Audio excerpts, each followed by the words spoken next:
세계 주식시장은 성장주 주도의 강세장을 장기간 이어갔습니다. 신성장 우위는 미국뿐만 아니라 중국과 한국, 유로존에서 관찰될 수 있는 현상이었습니다.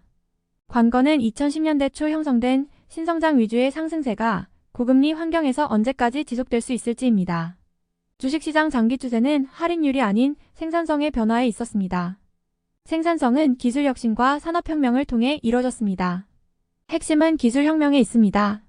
장기 관점에서의 관건은 신성장 상승 사이클 종료 시점과 동일합니다. 과거 장기 파동은 신용사건 발생 시 끝을 고했습니다.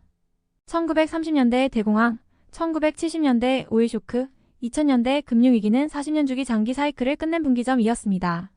실질 금리와 주식시장 간 관계는 흔히 하는 생각처럼 단순하지 않습니다. 미국 주식시장 누적 상승률은 신성장 사이클을 본격화한 2012년 이후 자국 내에서도 엇갈렸고 성장주 강세는 한국과 중국에서도 공통적으로 관찰할 수 있습니다. 코스피는 2012년 이후 성장주 중심 코스닥보다 낮은 누적 상승률을 보이고 있습니다. 중국 내에서도 성장주 중심 차이넥스트 수익률이 대형주 위주 CSI 300에 앞서 있습니다. 해당 흐름은 섹터 수익률에서도 관찰할 수 있습니다. 세계 주식시장 섹터별 누적 수익률은 2012년 이후 IT, 헬스케어, 경기소비재 순입니다. 주로 신성장으로 구분할 수 있는 종목군 중심입니다. 반면 에너지, 소재, 유틸리티, 커뮤니케이션 섹터 수익률은 낮은 상대 수익률을 기록했습니다. 한국 시장 내 커뮤니케이션은 통신보다는 플랫폼으로 분류되어 세계 시장보다 높은 수익률을 기록했습니다. 주식시장 장기 추세를 결정하는 변수는 생산성입니다. 생산성 추세는 신기술 출현이나 산업혁명을 통해 끌어올릴 수 있습니다. 장기 생산성 추세가 일정 패턴을 갖는다고 믿는 학자들이 있습니다. 대표적으로 소련 경제학자 콘트라티예프입니다. 1925년 저서를 통해 경제체제는 생산성 추세에 따라 40년에서 70년간 확장 과수축을 반복한다는 견해를 밝혔습니다. 핵심은 기술혁명과 발달입니다. 경제학자들은 콘트라티예프 파동을 증기기관을 1차, 철도 부설 및 철강 대량 생산을 2차 파동으로 설명하고 있습니다. 3차 파동은 전력설비 및 석유화학 제품 생산을 생산성 개선 원인으로 보고 있습니다. 장기 생산성 개선은 주식시장 수익률 관점에서 중요한 영향력을 행사합니다. S&P 510년 이동 수익률은 비슷하게 패턴을 반복하고 있습니다. 주식시장은 4차 파동과 5차 파동 시기에서도 40여 년 주기 동안 상승과 하락을 반복했습니다. 의구심도 존재합니다. 관찰 역사가 150년 내외로 비교적 짧아 통계적으로 유성을 가려내기 어렵다는 주장입니다. 경기 전환점이 시각에 따라 각기 다르다는 점도 한계 요소로 꼽습니다. 다만 해당 사이클을 장기 및 주도주 관점에서 정성적으로 접근한다면 유의성은 여전히 있다고 합니다.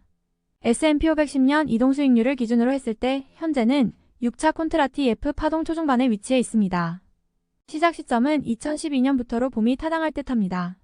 과거 콘트라티예프가 살았던 시기와 비교했을 때 현재 경제 및 생산성 사이클 주기 축소를 고려해도 상승 구간을 최소 6년에서 7년 이상 더 남았다고 볼 수 있습니다. 현재 산업 관점에서 생산성 개선을 이끌고 있는 기술 혁신은 ICT, 바이오, 인공지능 등이 중심입니다. 2012년 이후 세계 주식시장 섹터 수익률 상위 종목군과도 대체로 일치합니다. 우리의 고민은 성장 주기가 종료를 겪을지 여부입니다. 미국 경제 보궐력을 놓고 보면 가능성은 아직 높지 않을 것이라 합니다. 2023년 내내 경제와 주식시장은 침체 진입과 추세적 하락 의구심을 받았습니다. 그럼에도 견조할 수 있었던 이유는 예상보다 강했던 글로벌 경제 회복력을 꼽을 수 있습니다. 초과저축 존재와 IRA 등 재정 지출 등이 우호적이었습니다. 핵심은 가계와 기업 차입 구조 변화일 것입니다. 미국 민간부문 지출은 고정금리 비중 상승으로 금리 변화에 덜 민감한 구조로 바뀌었습니다. 기준금리 인상이 과거만큼 수요를 약화시키지 않을 수 있었던 배경입니다. 금융위기 이후 부채가 가장 많이 증가한 곳은 공공부문입니다. 가계 및 기업과 달리 정부 부채는 당장 디레버리징 같은 제약을 받지 않습니다. 정부 부채 규모 자체와 이자 지급 비용은 대출기관 신용경색을 촉발하지 않습니다.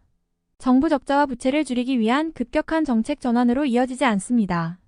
정부 부채는 장기 관점에서 진행될 문제입니다. 결론적으로 미국 가계와 기업은 조용히 부채를 축소하고 있으며 인위적 디레버리징 과정을 당장 필요로 하지 않습니다. 일부 상업용 부동산 문제가 여전히 자리하고 있으나 민간 부문 신용 경색 가능성은 높지 않습니다. 부채 부담은 민간에서 정부로 이전됐으나 정부 부채 축소 논의는 2024년 미국 대선 이후로 이연될 전망입니다. 장기 주도주가 현재 시점에서 바뀌지 않으리라 판단하는 이유라고 합니다. 또한 주가는 금리 상승 구간에서 일정한 패턴을 보이지 않았다는 점입니다. 금리 상승이 의미하는 경기 개선을 우호적으로 해석할 때 주식시장은 상승할 수 있었습니다. 실질 금리 상승 자체보다 상승을 촉발한 배경이 더 중요했다는 판단을 내릴 수 있습니다. 투자자들이 추세적 하락을 걱정해야 할 구간은 실질 금리 상승 구간보다 하락 전환 이후입니다. 실질 금리가 통화정책 강도뿐만 아니라 경기 상황을 동시에 의미하기 때문입니다. 실질 금리는 패드 통화정책 완화 전환 이전 시점에서 정점을 지나는 패턴을 보였습니다. 기준금리 인하를 검토할 정도로 경기 상황이 약화될 경우 주식시장도 추세적 하락세로 점차 이동하는 모습이었습니다. 또한 금리가 올라가더라도 어디에선가는 그 금리를 넘어서는 초고속 성장 산업이 생겨나고 있습니다.